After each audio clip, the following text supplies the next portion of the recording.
할렐루야. 하나님의 은혜가 우리 가운데 함께하기를 예수의 이름으로 축원합니다. 우리 함께 인사하겠습니다. 반갑습니다. 환영합니다. 사랑합니다. 축복합니다. 어제까지 3일 동안 우리 교회에 김장이 있었습니다. 많은 분들이 함께 참여했는데요. 제가 어제 오전에 급한 일이 있어서 긴급한 상황 때문에 좀 어디 나갔다가 늦게 김장에 합류를 했어요. 이미 많은 분들이 김치를 이렇게 만들고 계시는 중이었거든요. 근데 그 많은 분들이 모였을 때 제가 잘 됐다 싶어가지고 제가 받은 은혜의 말씀을 모여보라고 하면서 설교를 하면 어떻게 됐을까요? 한국에만 있는 그 김치 싸대기를 맞았을 거예요. 지금 말씀 전할 때가 아니라 말씀을 실천할 때잖아요. 형제가 연합함이 어찌 그리 사랑스러운지요. 너희들은 복음에 합당한 모습으로 감당해라. 빌립보서 1장 27절에도요. 그렇게 말하고 있어요.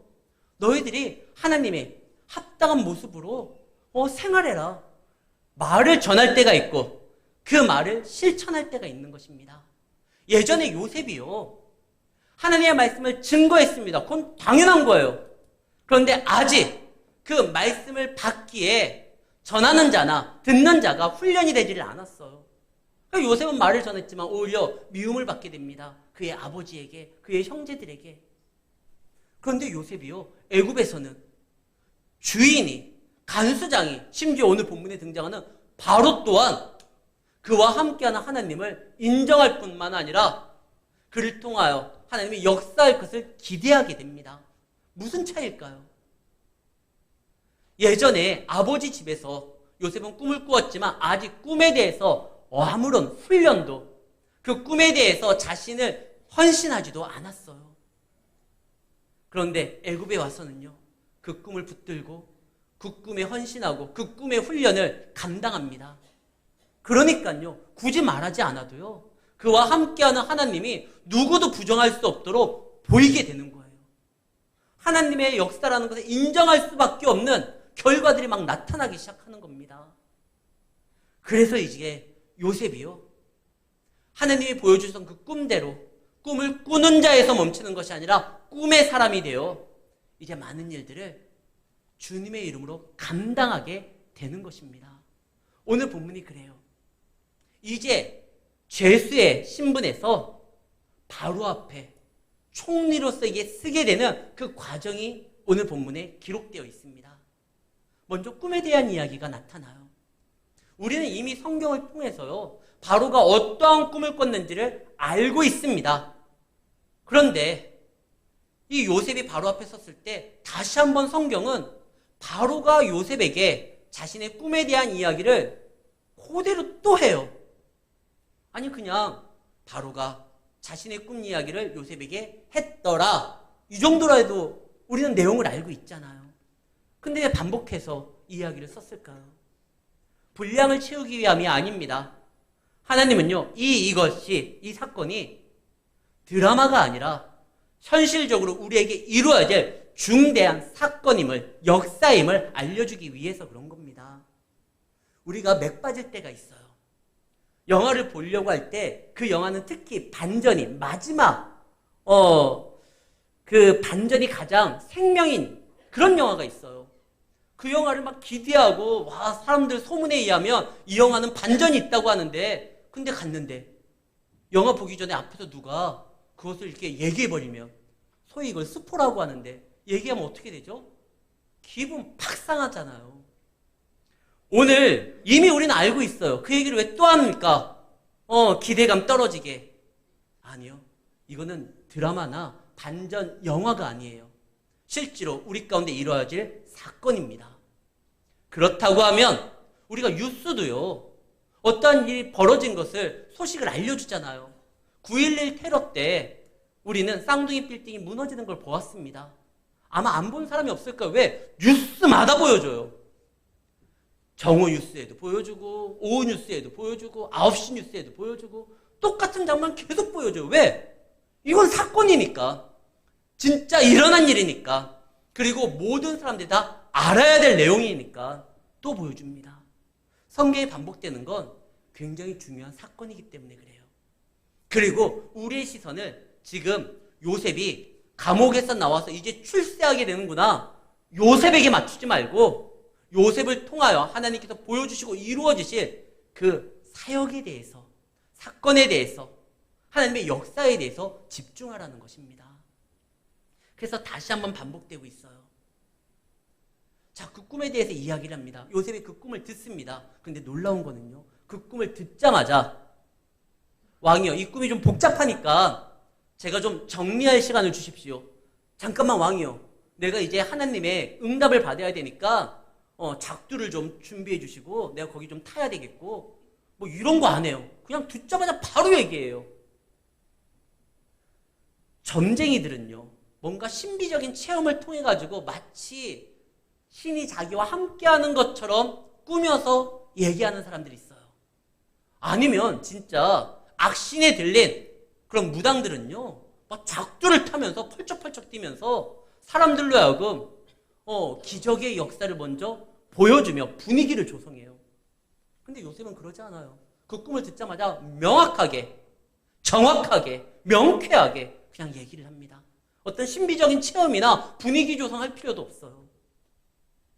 목사가 설교를 할 때요, 분위기를 좀 이렇게 만들기 위해 가지고 불도 좀 끄고 음악도 좀 막 이렇게 보이면서 여러분들이 막 시선을 좀 저에게 집중시키게 만든 다음에 말씀을 전할 그럴 필요가 없어요. 하나님의 말씀은 있는 그대로 선포하면 되는 거예요. 다른 것을 가지고 올 필요도 없어요. 요셉이요, 그냥 말씀을 선포합니다. 그 꿈이 좀 복잡하지만 그 꿈에 대해서 하나하나의 해석을 달고 이야기하는 게 아니라, 아니 그 꿈은 하나입니다. 두 번 꿨다고요? 반드시 이루어지겠다는, 속히 이루시겠다는 하나님의 결심입니다. 이거는 진짜 이루어지는 일입니다. 이렇게 말을 해요. 아, 왕이요, 그 꿈 위에 보이는 그 소가 생김새가 어떻게 생겼습니까? 그 소가 물에서 나왔습니까? 아니면 지금 초원에 서 있었습니까? 그 꿈을 볼 때 왕의 위치는 어디에 있었습니까? 왕자에 앉아 있었습니까? 아니면 들판에 누워 있었습니까? 뭐 이런 거에 대해서 이야기하지 않고 그 꿈에 대해서는 정확한 메시지를 그냥 선포해버려요. 그 꿈은 하나입니다. 뭐 복잡하게 생각할 거 없어요. 7년 동안 풍년이 있을 것이고 7년 후에는 흉년이 있을 것입니다. 그런데 그 꿈을 해석하는 거에서도 멈추는 것이 아니라 요셉은요, 이후에 그 꿈을 어떻게 맞이하고 그 꿈을 통해서 어떻게 미래를 대비해야 되는지, 그 꿈에 어떻게 반응해야 되는지까지 설명해 줍니다. 큰 풍년이 오지만 이 풍년은 애굽에게 축복일 수도 있지만 다른 한편은 이것은 시험이자 유혹입니다. 이 풍년에 취해서 다가올 흉년을 잊어버리면 큰일 납니다. 세상에 살아가는데 오늘만 살아가는 사람들이 있어요. 또 어떤 분들은 과거에 집착해서 살아가는 분들이 있어요. 그런데 성도는요, 하나님의 약속을 받고 미래에 대한 소망을 이 땅에 가지고 와 현재의 삶에 적용시켜 믿음으로써 나아가는 것입니다. 하나님이 주신 모든 말씀은요, 약속이에요. 구약, 신약, 예전 약속, 새로운 약속. 하나님의 말씀은 모두 다 약속이에요.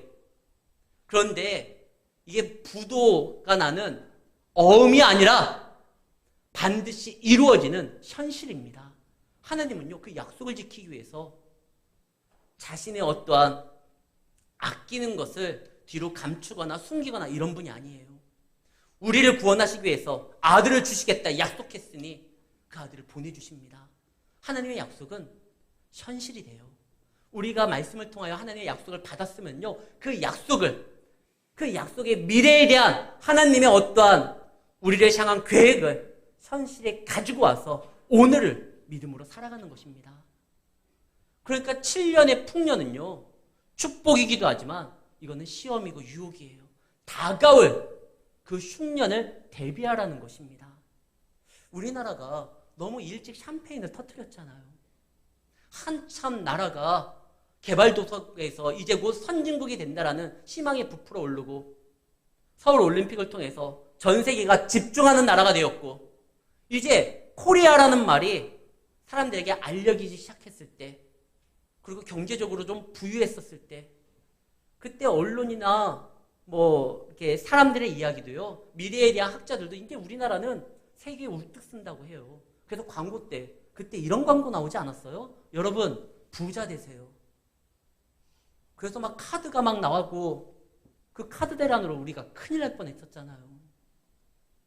그리고 부자 되는 것이 모든 사람들의 꿈이 되었어요. 그래 이제 우리도 잘 살아볼 나라가 된 거다 해가지고 부자 되는 거 꿈이 된 거고. 근데 문제는 교회도 그렇게 돼버렸어요. 예전엔 골방에서 기도하고 선포되는 말씀을 붙들고 움직이면서 세상의 빛과 소금의 역할을 감당했었는데 어느덧 교회도 부유해지니까 웬만한 거 기도함으로 해결하는 것이 아니라 재정으로 해결할 때가 있어요. 뭐 그거 재정으로 풉시다. 그 90년대 그때 한참 올라갔었을 때 그때서부터요 우리나라에 병들이 오게 됩니다. 그것이 무엇이냐? 모든 것이 물질로 해결될 수 있는 물질 만능주의가 팽배하게 되었습니다. 그때 IMF가 터지죠. 큰일 났다고 했어요. 그런데 하나님께서 은혜 가운데 함께 하사 그때요 제가 일부 예배 때는 그 책 소개를 잘못했는데 새벽 날개가 아니라 새벽 무릎이라는 책이 그때 소개돼요. 그리고 한국 교회에 새벽 운동이 일어납니다. 새벽 예배에 대해서. 그때가 IMF 터지고요. 98년, 99년에 그 책이 나오고 한국 교회가 지금은 오히려 기도할 때다. 그때 다시 돌아와요. 지금 애굽에 큰 위기가 옵니다. 아니 애굽뿐만 아니라 애굽 주변에 있는 모든 나라까지 그동안 경험해보지 못한 큰 기근이 오게 됩니다. 그때 하나님이 이런 가운데서도 믿음으로 말씀으로 훈련된 한 사람을 세웁니다. 그게 요셉이에요. 그리고 그의 말을 들을 때 그 어려움을 이겨낼 수가 있는 거예요. IMF 시대 때 새벽 무릎이라는 책을 통해서 한국교회 새벽 예배 운동이 일어났던 것처럼 오늘날에도요. 하나님의 말씀으로 헌신되고 준비된 교회를 통해서 하나님께서는 이 땅에 은혜와 축복을 주실 것입니다. 지금 하나님이 이제 요셉을 세웠잖아요. 근데 요셉이요. 다른 얘기를 안 해요. 원래 요셉이 너무나 억울해가지고 감옥에 갇힌 거 하나님이 함께함으로 그가 하는 일이 모두 다 형통했다라고 하지만 그래도 요셉의 마음에는 내가 여기 왜 있어야 되는지를 모르겠는 거예요. 그래서 술 맡은 관원장이 풀려날 때 그에게 부탁을 합니다. 당신이 바로 앞에 복권이 되면 나를 좀 얘기해달라고. 나 여기 있을 사람이 아니라고. 근데 정작 바로 앞에 지금 쓰게 됐어요. 쓰게 됐는데 요셉이 자기 억울하니까 제대로 된 재판을 통해서 시시비비를 가려달라고 뭐 이런 말도 안 해요. 그냥 온전히 하나님의 뜻에 대해서 하나님의 계획에 대해서 그것만 말을 합니다. 왜? 이제 요셉은요 하나님을 100% 전적으로 신뢰하거든요. 굳이 내가 바로에게 부탁하지 않아도 하나님께서 세워야 될 자리에 하나님의 백성이 세워져야 된다고 하면 길을 여실 것이고 감당해야 될 자리에 감당해야 되는 시기가 왔다고 하면 하나님께서 또 거기서 올려주실 것을 알기 때문에 그렇습니다. 사실 지금요 요셉이 13년간 훈련받았잖아요. 그 13년간 훈련받을 때 요셉도 정말 답답했을 거예요. 우리가 하나님의 때를 기다리지 못하는 이유가 뭐죠? 우리는 기도합니다. 하나님이 나와 함께 할다는 것에 대한 확신이 있습니다. 그럼에도 하나님의 때를 기다리지 못할 때가 있어요. 하나님이 주무시는 것 같거든요. 하나님이 잠깐 외출한 것 같거든요. 하나님이 나를 잊으신 것 같거든요. 그러지 않으면 내가 13년 동안 왜 여기에서 이 가장 밑바닥에서 행동해야 될까? 움직여야 될까? 이건 하나님이 나를 잊으신 거니까 나라도 나서서 해결해야 되겠다. 그런데요. 하나님은 한 번도 요셉을 잊은 적이 없어요. 요셉을 위해서 지금도 일하시고 움직이고 계셨던 겁니다. 지난주에 말씀했죠. 요셉이 갇혔지만 그래서 하나님이 움직이지 않으니까 자기가 뭔가 해야 될 것 같아 술 맡은 관원자에게 부탁을 했지만 하나님은 그때도 일하고 계셨어요. 바로로 하여금 꿈꾸게 하셨고 술 맡은 관원장이 기억나게 하셨고 회방들 보디바를 출장 보내고 그 점술 박수들 점쟁이들의 입을 다 막으시고 요셉을 세웁니다. 그리고요 이때 당시에 왕조가 어떤 왕조였냐면 식석스 왕조예요. 이때 요셉 때의 바로는요 그 아마넴하 3세라고 해가지고 식속수 왕조입니다. 애굽은요, 고왕국이 있고 중왕국이 있고 신왕국이 있어요. 이렇게 크게 세 개로 구분을 하는데 그 왕국 사이에 중간기들이 있습니다. 이 중간기는 한 왕조가 애굽을 다 통치하는 것이 아니라 두 왕조가 서로 견제하면서 그 왕자를 차지하기 위해서 끊임없이 이렇게 싸우고 있었을 그런 시대였어요. 지금 요셉이 섰을 때가 바로 중왕국과 신왕국 사이의 중간기였습니다. 그리고 식소스 왕조인데 이 식소스 왕조는 애굽에서 최초로 이민족 왕조예요. 애굽 사람이 아니에요. 그런데 그가 이제 애굽의 왕으로서 세워진 겁니다. 정국이 불안해요.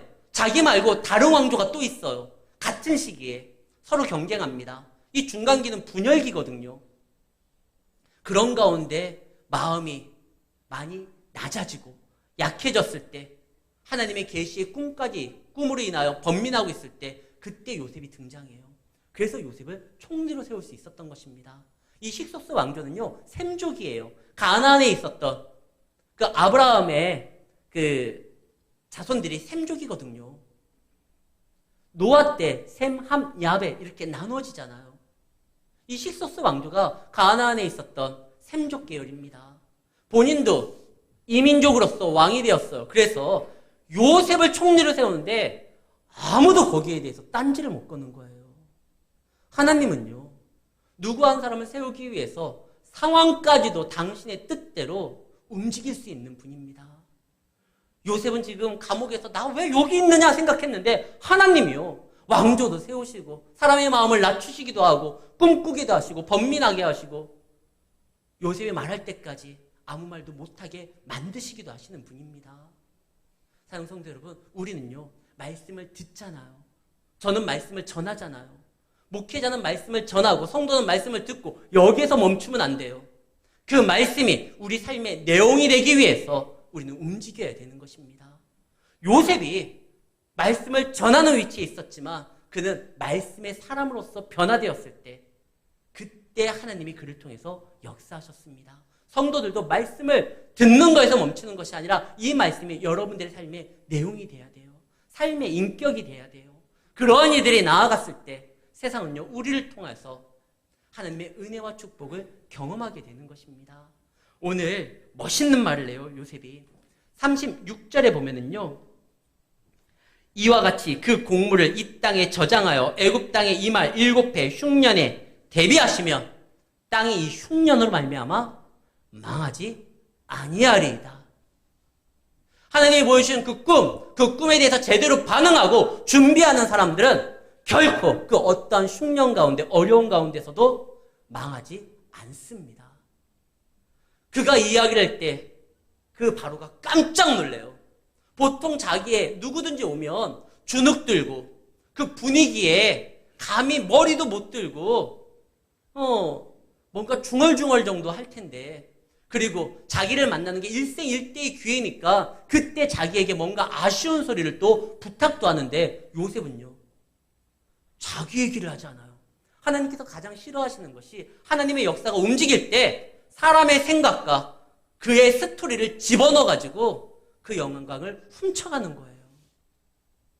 근데 요셉은 지금 이제 알게 된 거예요. 하나님의 꿈에 대한 역사가 이루어질 때 굳이 자기가 자기를 끼워넣지 않아도요, 하나님께서 이루실 때 자기가 사용된다고 하면 그것만으로도 감사할 일이고 그것을 통하여 하나님께서 당신의 사랑하는 자녀를 위하시고 위로하시고 세워주신다는 걸 이제 요셉이 알게 됩니다. 그래서 굳이 자기 얘기하지 않아요. 그가 처음 보는 유형이에요. 바로가 보기에 이런 애들이 없었는데 내 앞에 왔을 때 뭔가 주눅들었는데 얘는 당당하고 기죽지도 아니하고 자기 얘기도 하지 아니하고 하나님의 뜻이 이렇습니다. 그러니까 이 꿈에 대해서 이렇게 대비해야 됩니다. 명철한 자를 세우사 나를 세워주사, 이 말도 안 해요. 애굽 땅에서 똑똑한 사람들을 발굴해서 세우고 이 일을 준비하셔야 됩니다. 철저하게 자기를 내세우질 않아요. 바로는 알고 있어요.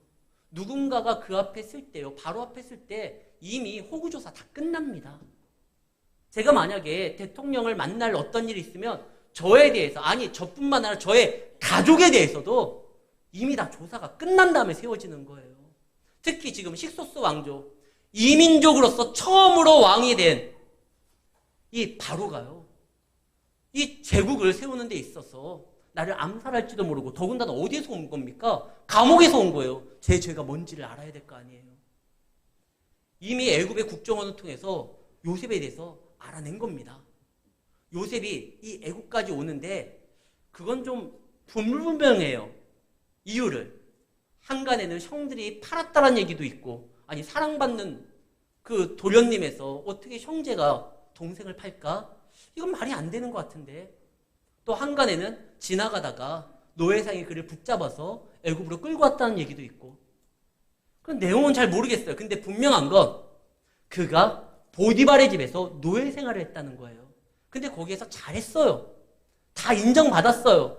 그런데 갑자기 주인 마님에 대한 못된 짓을 했다라는 죄목으로 감옥에 갔는데 이게 석연치 않아요. 목격자도 없고 한 사람의 증언만 있는데 그 여인이 그렇게 좀 이렇게 신뢰받을 사람은 아닌 것 같고, 근데 재판도 없는 상황에서 바로 감옥에 갇혔다? 뭔가 석연치 않아요. 그래서 바로가 생각했겠죠. 야, 요셉이 내 앞에 쓰면 자신의 억울함에 대해서 얘기하겠다. 실제로 그랬거든요.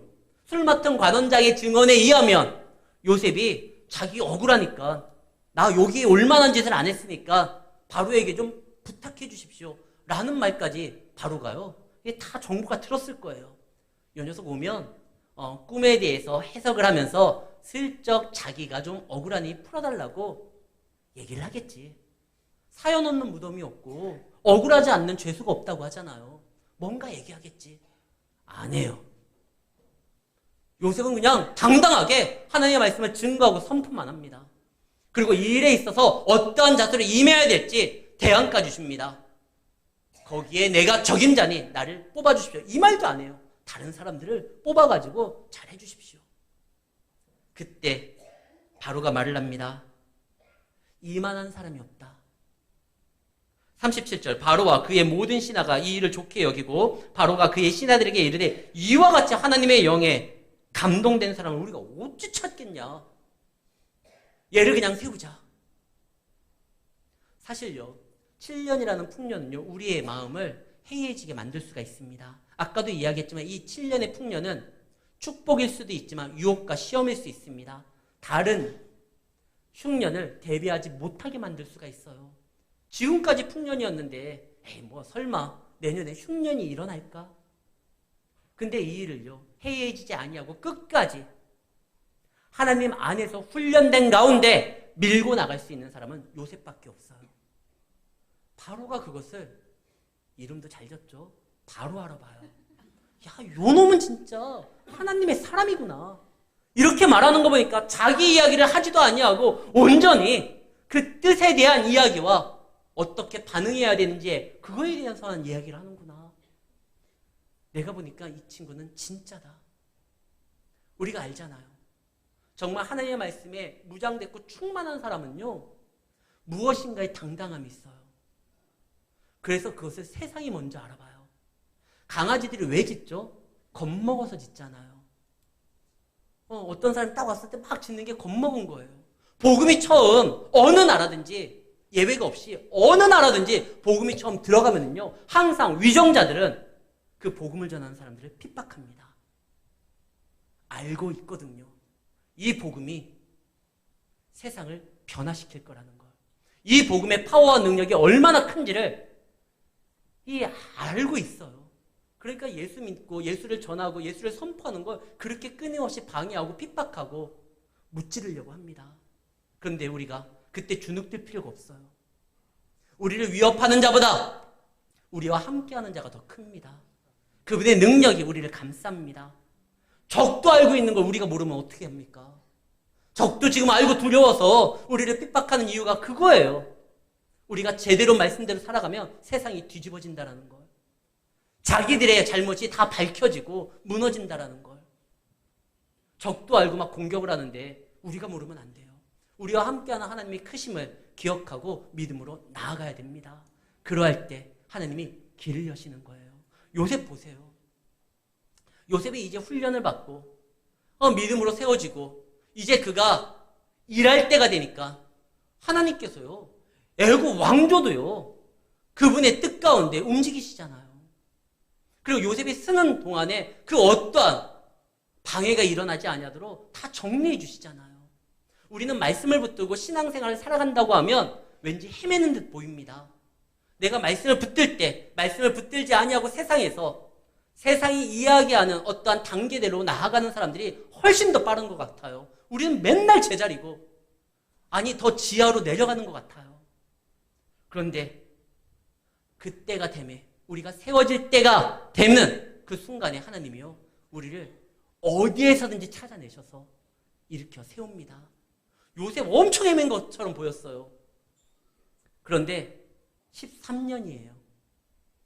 많이 헤맨 것처럼 보였지만 13년 후에 그는요, 애굽의 정점에 세워서 하나님의 뜻을 드러내고 나타내고 실현시키는 데 있어서 가장 중요한 역할을 감당합니다. 여러분들, 말씀 붙들고 신앙생활하는 거 결코 헤매는 거 아니에요. 말씀이 길입니다. 길을 붙들고 나아가는데 뭘 헤매요? 예수님이 말씀하시죠. 내가 곧 길이요 진리요 생명이니. 그것은 하나님을 붙들면 길을 보여주신다는 것이 아니라 예수님 자체가 길이에요. 그분과 같이 가는 것이 곧 우리가 걸어가야 될 길이라는 것입니다. 주여 나에게 길을 보여주시고 길을 닦아주시고 길을 열어주시고 주님과 함께하면 그게 그냥 우리 삶이 길이라니까요. 지금 요셉은요, 길을 헤맨 게 아니에요. 오히려 13년간 이제 다시는 어떠한 일이 있어도 길을 잃고 방황하지 아니하도록 길을 만드는 자가 된 겁니다. 주님과 함께함으로. 그래서 요셉은 딴 말 안 해요. 모든 것이 이거 다 하나님께서 하신 것이다. 그러니까 사람이 한 게 아니니까. 그래서 나중에 요셉의 형들이 요셉이 총리 된 것을 알게 되고 두려움에 떨었을 때 요셉이 뭐라고 합니까? 그때 잘하지 그랬어. 야, 이제 어떻게 요리를 할까 너희들을. 요셉이 그러지 않아요. 안심하십시오.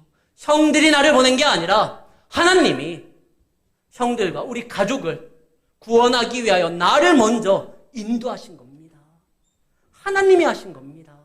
하나님으로서 다 맞춰요. 그렇다고 해서 요셉이 어떻게 문제가 됩니까? 아니요. 하나님을 붙들고 나아가는 그의 삶에 하나님은요, 그의 모든 고난을 잊게 만들고 앞으로 더 큰 기대로 살아갈 수 있도록 두 아들을 주는데 두 아들의 이름이 므낫세와 에브라임입니다. 모든 고생을 잊게 만드셨고 이제 하나님께서 나로 하여금 더 놀라운 것을 보게 만드실 것이다. 에브라임, 창대라는 뜻이잖아요. 사랑 성도 여러분, 주님을 붙드십시오. 그리고 주님의 인도함대로 나아가시기를 바랍니다. 그러면 하나님께서 여러분들의 모든 삶을 책임져 주실 뿐만 아니라 그 삶에 하나님의 은혜가 더욱더 넘칠 수 있도록 역사하실 것입니다. 여러분들이 세워질 그 순간에 하나님은요, 정리하실 뿐만 아니라 만남의 축복도 주시는 거예요. 근데 이 일을 할 때 가장 중요하게 생각하는 거 하나가 있습니다. 누군가 하나님께서 또 우리를 통해서, 여러분들 각자를 통해서 역사를 하실 텐데 때로는요, 같은 역할들이 좀 달라요. 하나님은 사울을 통해서 이스라엘을 하나님의 말씀으로 통치하기를 원했습니다. 근데 사울은요, 한계가 있어요. 그래서 그 다음에 준비된 게 다윗이에요. 다윗을 통해서 하나님께서 놀라운 역사를 막 부어주십니다. 아니, 쏟아 부어주죠. 그때 사울이 다윗을요, 시기해요. 이게 문제가 돼요. 시기하면 안 돼요. 하나님께서 나와 가까운 사람에게 은혜를 주신다는 건 그를 통해서 나에게도 은혜를 주신다는 뜻이에요. 내 은혜가 그 사람에게 뺏긴다는 게 아니에요. 다윗을 통해서요, 하나님은 사울의 그 통치를 더욱더 견고하게 할 수도 있었어요. 사울이 왕이고 다윗은요, 군대 장관이에요. 내각에서 스타 장관이죠, 뭐. 자기를 위한 사람이에요. 더군다나 사위예요.